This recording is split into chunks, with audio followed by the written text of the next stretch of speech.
श्री सद्गुरु महाराज की जय। श्री सद्गुरु महाराज की जय।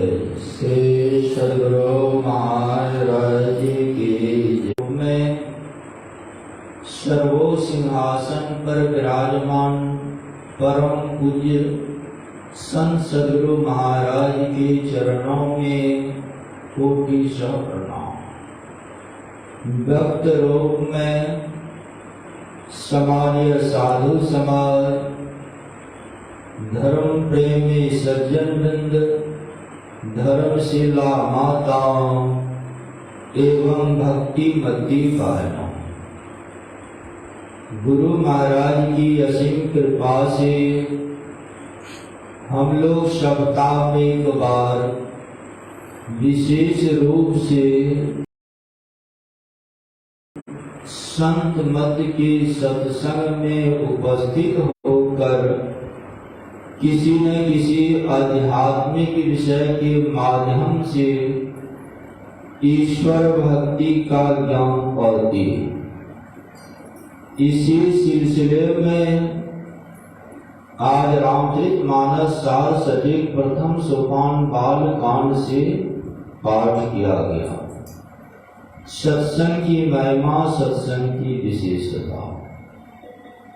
गोस्वामी तुलसीदास जी महाराज कहते हैं, पुण्य कुंज बिनो मिलहि न संता, सत्संगति संस्कृति कर अंता। जब बहुतों जन्मों का त्याग हुआ, पुण्य रूपी पूंजी जमा होता है और उसका उदय होता है, तभी लोग सत्संग की ओर बढ़ते हैं, तभी सत्संग प्राप्त होता है और तभी सत्संग की वाणी सुहाती है। जिनके पास में पूर्व जन्म का क्या हुआ, पुण्य रूपी पूंजी नहीं है, वे सत्संग की ओर नहीं बढ़ते हैं, उन्हें सत्संग प्राप्त नहीं होता है और उन्हें सत्संग की वाणी नहीं सुहाती है। इसीलिए संत महापुरुषों की वाणी में आया है, पूर्व जन्म के पाप से हरि चर्चा न सुहाए, जैसे ज्वर के ताप से भोजन की रुचि है। जिस प्रकार किसी को बुखार लग जाता है, उसे बहुत प्रकार का व्यंजन बनाकर दिया जाता है भोजन करने के, लेकिन बुखार के ताप से वह व्यंजन, वह भोजन उसे नहीं सुहाता है, नहीं अच्छा लगता है। उसी तरह कहा गया है, पूर्व जन्म के पाप से हरि चर्चा न सुहाए। जिसके पास में पूर्व जन्म का क्या हुआ पाप रहता है, उस पाप के ताप से वे सत्संग की ओर नहीं बढ़ते हैं, उन्हें सत्संग प्राप्त नहीं होता है, उन्हें सत्संग की वाणी नहीं सुहाती है। सत्संग की ओर पुण्यात्मा ही बढ़ते हैं, सत्संग पुण्यात्मा को ही प्राप्त होता है और सत्संग की वाणी पुण्यात्मा को ही सुहाती है। और जब सत्संग की वाणी सुहाती है, इसे सुनते हैं, समझते हैं और जीवन में उतारते हैं, तो गोस्वामी तुलसीदास जी महाराज कहते हैं, सत्संगति संस्कृति कर अंता।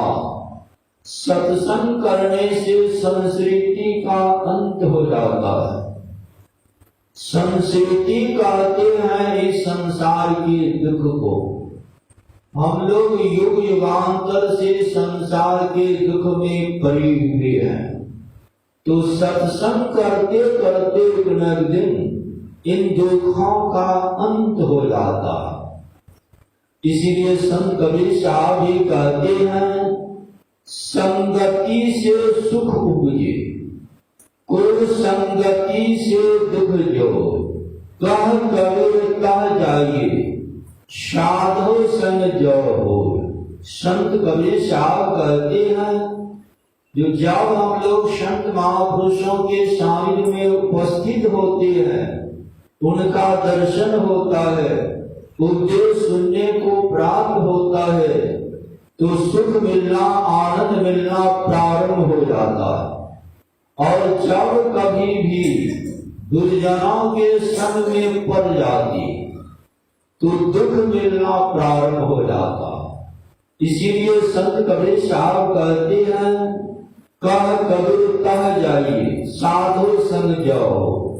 संत कबीर साहब कहते हैं, वहां जाना चाहिए जहां साधु संग होता है, सत्संग होता है। एक बार संत कबीर साहब सत्संग कर रहे थे, उसी बीच में देवदूत आ जाते हैं और संत कबीर साहब से कहते हैं, जो आप इस संसार में क्यों पड़े हुए हैं, चलिए वैकुंठ, वहां पर आपको बहुत सुख सुविधा मिलेगा।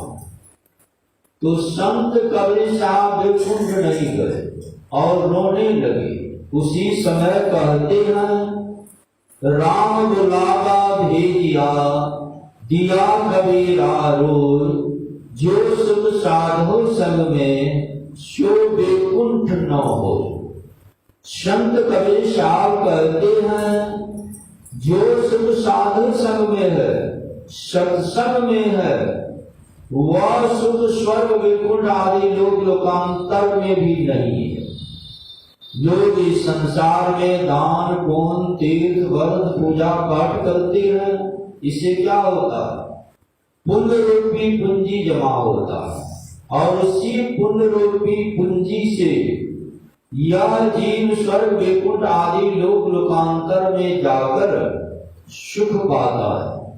लेकिन वह सुख कब तक रहता है, जब तक आपका ही क्या हुआ पुण्य रूपी पूंजी रहेगा, तभी तक आप स्वर्ग वैकुंठ आदि लोक लोकांतर में रहकर सुख भोगेंगे।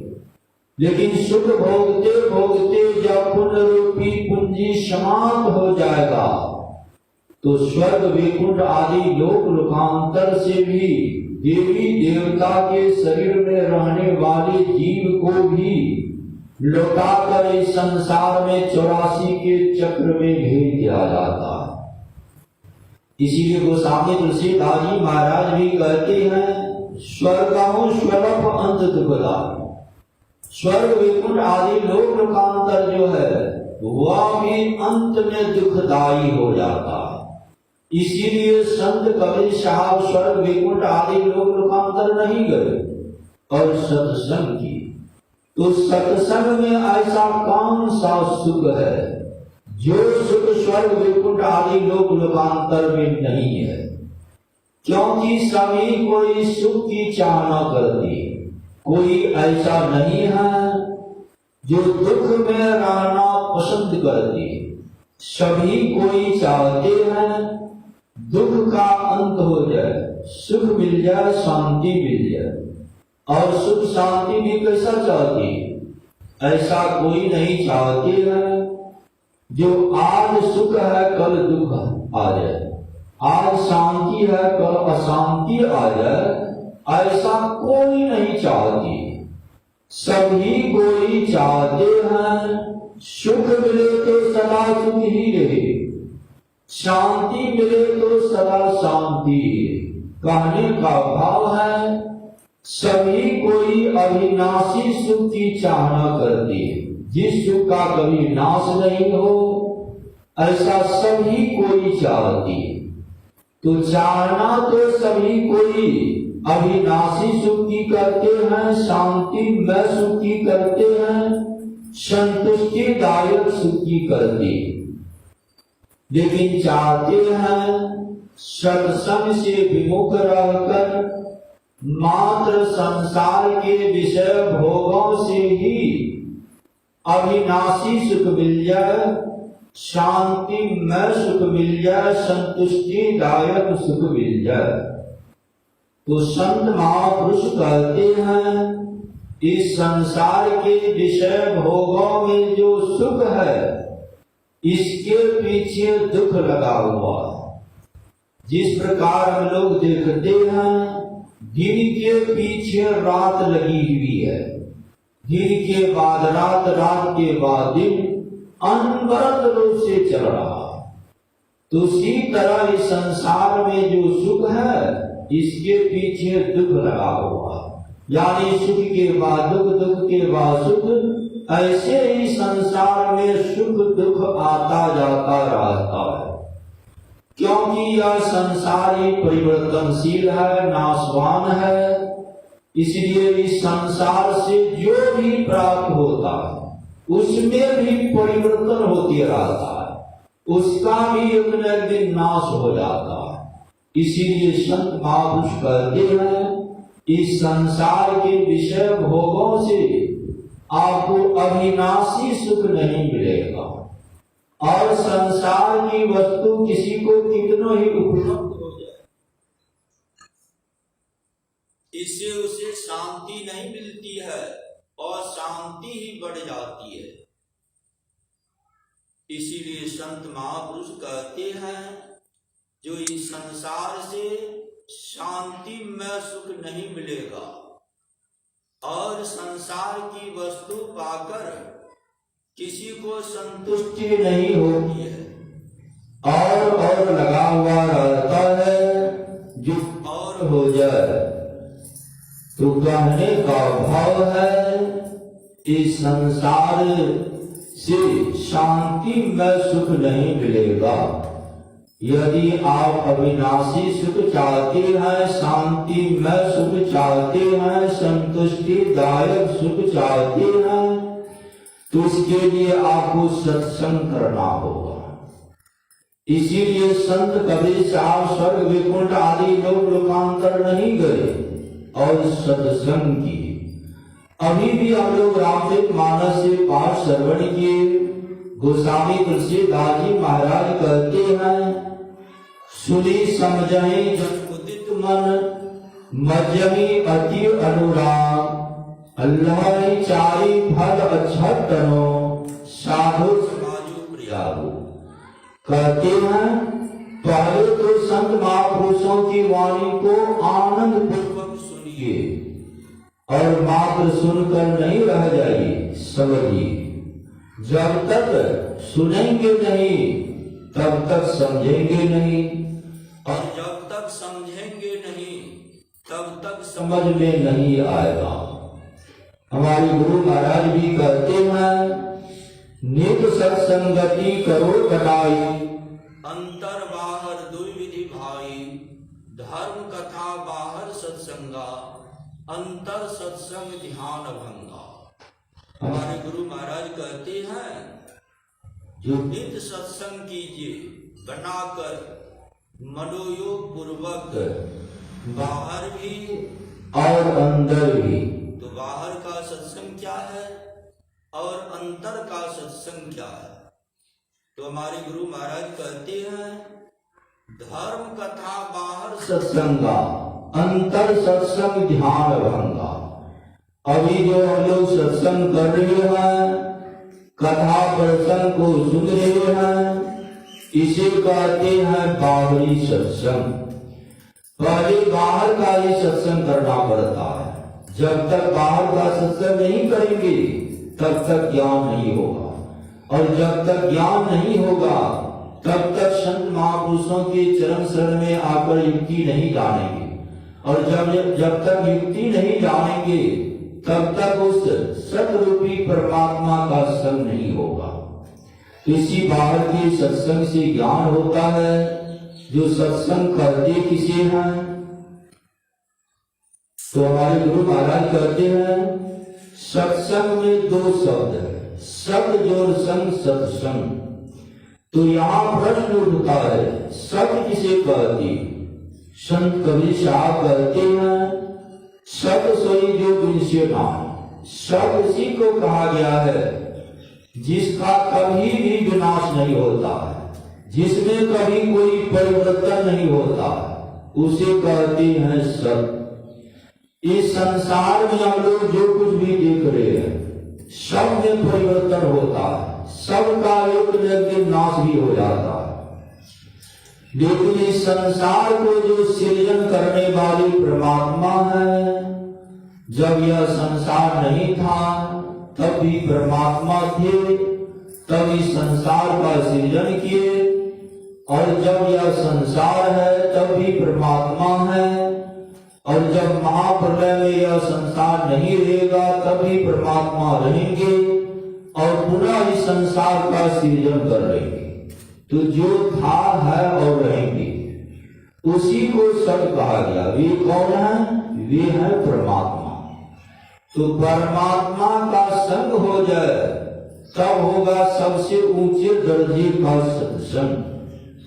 लेकिन उस सदरूपी परमात्मा का संग कौन करेगा, कहाँ जाकर होगा, कैसे होगा, यह ज्ञान चाहिए। तो परमात्मा सूक्ष्माति सूक्ष्म है, इसीलिए परमात्मा सर्वव्यापक है। परमात्मा हम लोगों के अंदर भी है, बाहर भी है, सब जगह है। लेकिन बाहर कहीं भी जाने से परमात्मा का संग नहीं होता है, दर्शन नहीं होता है। क्यों नहीं होता है? तो बाहर हम लोग जहां भी जाते हैं शरीर इंद्रियों के द्वारा जाते हैं, और इंद्रियों के द्वारा जो भी दर्शन होता है उसके लिए गोस्वामी तुलसीदास जी महाराज कहते हैं गौ गोचर जह लगे मन जाई सो सब माया जानो भाई। बाहर आप जहां जाते हैं जो भी दर्शन करते हैं सब माया का दर्शन होता है। परमात्मा निर्माया है, इसीलिए बाहर कहीं भी जाने से परमात्मा का दर्शन नहीं होगा। क्योंकि परमात्मा का दर्शन जब भी होगा आत्मा को, आत्मा का विषय है परमात्मा। तो जब तक आत्मज्ञान नहीं होगा तब तक परमात्म ज्ञान नहीं होगा। इसीलिए ज्ञान को 4 दर्जे में रखा गया है, श्रवण ज्ञान, मनन ज्ञान, निध्यासन ज्ञान और अनुभव ज्ञान। श्रवण ज्ञान कहते हैं जो सुन कर होता है। जिस प्रकार भी सत्संग हो रहा है, मैं कुछ संत महापुरुषों का उपदेश सुना रहा हूँ, आप लोग सुन रहे हैं, तो सुनकर जो कुछ ज्ञान हो रहा है इसी कहते हैं श्रवण ज्ञान। और सुने हुए ज्ञान पर मनन करते, विचार करते हैं, जो मुझे भी परमात्मा का संग करना चाहिए, दर्शन करना चाहिए, तभी अविनाशी सुख मिलेगा, शांतिमय सुख मिलेगा, संतुष्टिदायक सुख मिलेगा। ऐसा विचार करते हैं, मनन करते हैं, तो इस ज्ञान को कहते हैं मनन ज्ञान।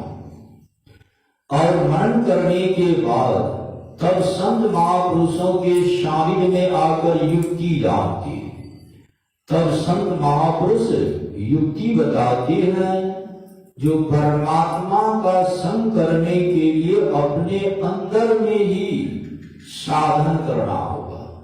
क्योंकि परमात्मा आपके अंदर भी है और यह जीवात्मा भी शरीर के बाहर कहीं लगा हुआ नहीं है, इसी शरीर के अंदर जीवात्मा भी है।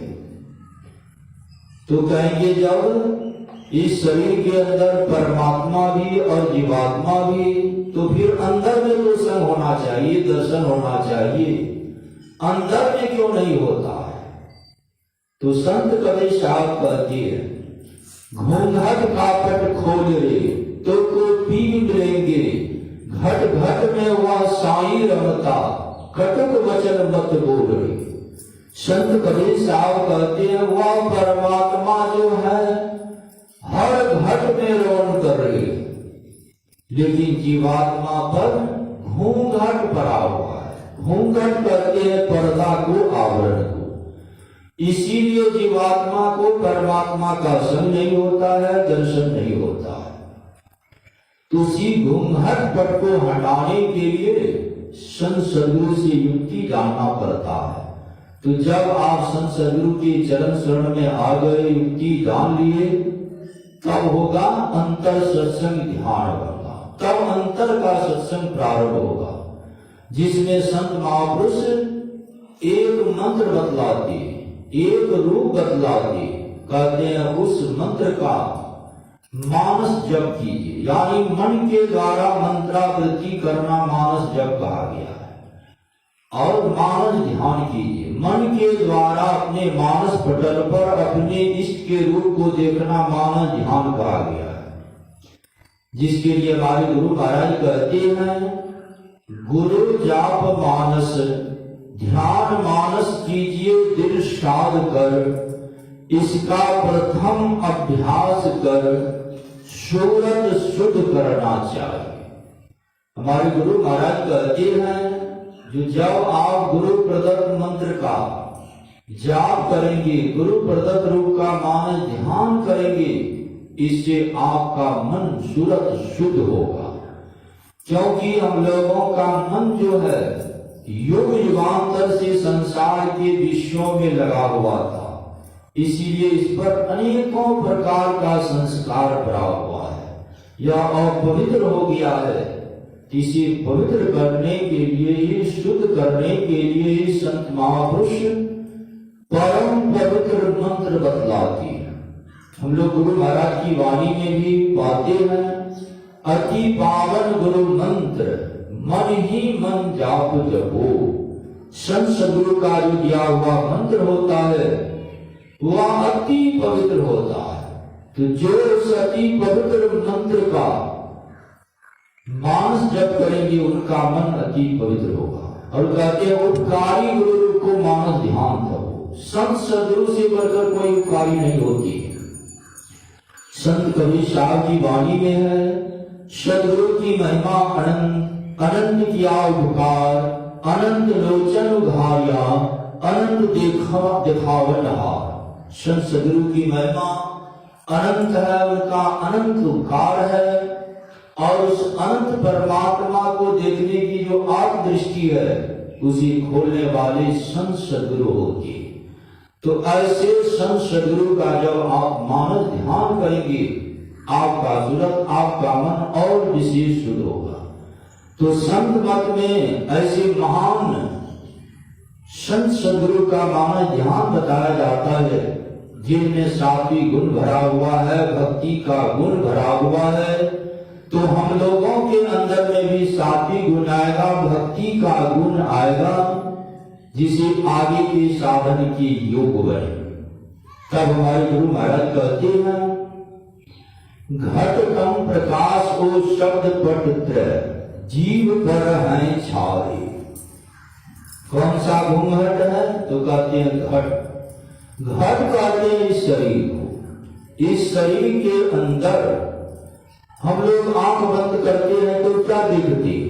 घोर अंधकार, जिसके लिए संत कबीर साहब कहते हैं, मैं तो आन करे चोरन के नगर, सत्संग बिना जिया दर्शी। संत कबीर साहब कहते हैं, मैं चोर के नगर में आ गया।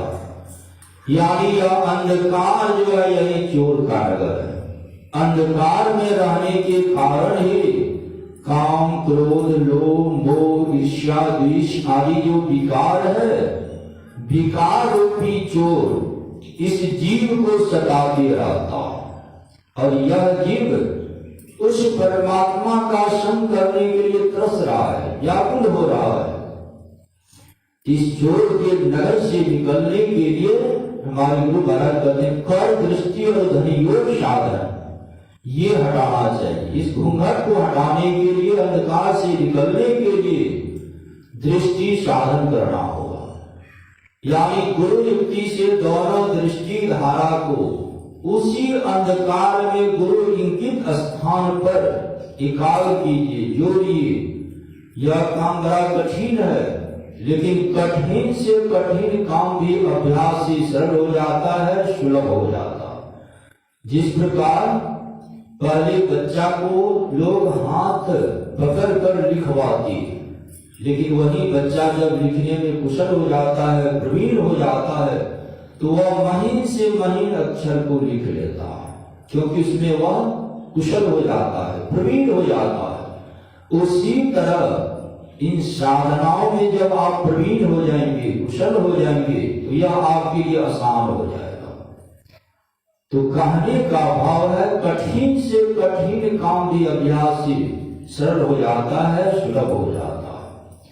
जिस प्रकार हम लोग देखते हैं, बालू और चीनी को मिला दीजिए तो दोनों को फुटाना बड़ा मुश्किल हो जाता है, लेकिन चिट्ठी बहुत आसानी से चीनी को चुन चुन कर खा लेती है और बालू को छोड़ देती है।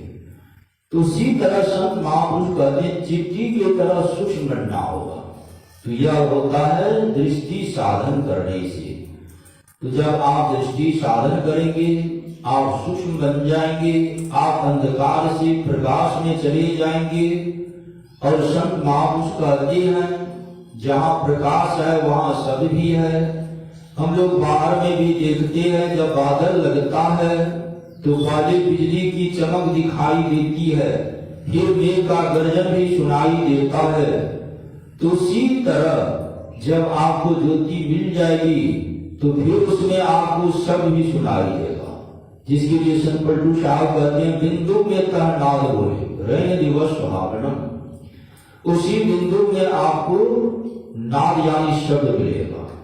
तो जब आप शब्द को सुनने लग जाएंगे तो आप प्रकाश रूपी पर्दे को भी पार करेंगे। फिर उस शब्द में संत महापुरुष से पुनः युक्ति जानकर सार शब्द को पकड़ना पड़ता है। तो जो सार शब्द को सुनने लग जाते हैं, उसके सारे वे शब्द मंडल को भी पार कर जाते हैं। इसी के लिए हमारे गुरु महाराज कहते हैं, कर दृष्टि योग और ध्वनि योग साधन ये हटाना चाहिए। इनके हटे माया हटेगी, प्रभु से होगी एकता, फिर द्वैतता कुछ नहीं रहेगी। अस्मरण दिरिचाई, तब द्वैत भाव नहीं रहेगा, जो जीवात्मा अलग और परमात्मा अलग। तो जब तक इन साधनाओं को आप कर रहे हैं, इसमें जो कुछ अनुभूति होती है, ज्ञान होता है, इसे कहते हैं निध्यासन ज्ञान। और साधना करते करते जब साधनाओं का अंत कर देंगे, तब होगा अनुभव ज्ञान। उसी को कहा गया है आत्मज्ञान। और जब आत्मज्ञान हो जाएगा, तब परमात्म ज्ञान हो जाएगा। इसी के लिए गोस्वामी तुलसीदास जी महाराज कहते हैं, सुनी समझाई जन मुदित मन, मज्जही अति अनुराग। पहले सुनिए, समझिए और सुन समझकर संत महापुरुषों से युक्ति जानकर अति प्रेम के साथ साधन कीजिए, भजन कीजिए। तो गोस्वामी तुलसीदास जी महाराज कहते हैं, लहरी चारी फल अच्छत तनो साधु समाजो प्रिया। शरीर रहते हुए पर 4 फल प्राप्त होगा। कौन कौन? तो अर्थ, धर्म, काम और मोक्ष।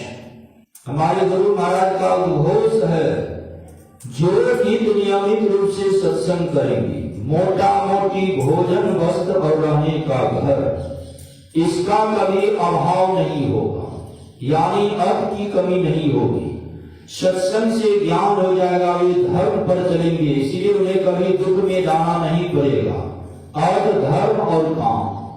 काम कहते हैं शुभ इच्छा को। सत्संग करने वाले, भजन करने वाले जो भी शुभ कामना करते हैं, उनकी शुभ कामनाओं की पूर्ति हो जाती है। और चौथा है मोक्ष। एक न एक दिन यह जीवात्मा परमात्मा में मिलकर एक मेक हो जाएगा, सदा के लिए दुखों से मुक्ति मिल जाएगी। इसीलिए हम लोग गुरु महाराज की वाणी में भी श्रवण किए, नित प्रति सत्संग कर ले प्यारा, तेरा कार्य शरीषा। यदि आप सभी कामों को बनाना चाहते हैं तो नित नियमित रूप से सत्संग कीजिए, तो इस संसार का भी काम बढ़ेगा और परलोक भी बढ़ेगा। यही संत महापुरुषों का संदेश हम लोग सत्संग के माध्यम से सुनते हैं, सुनने से प्रेरणा मिलता है, प्रेरणा पाकर जीवन में उतारेंगे तो विशेष लाभ होगा।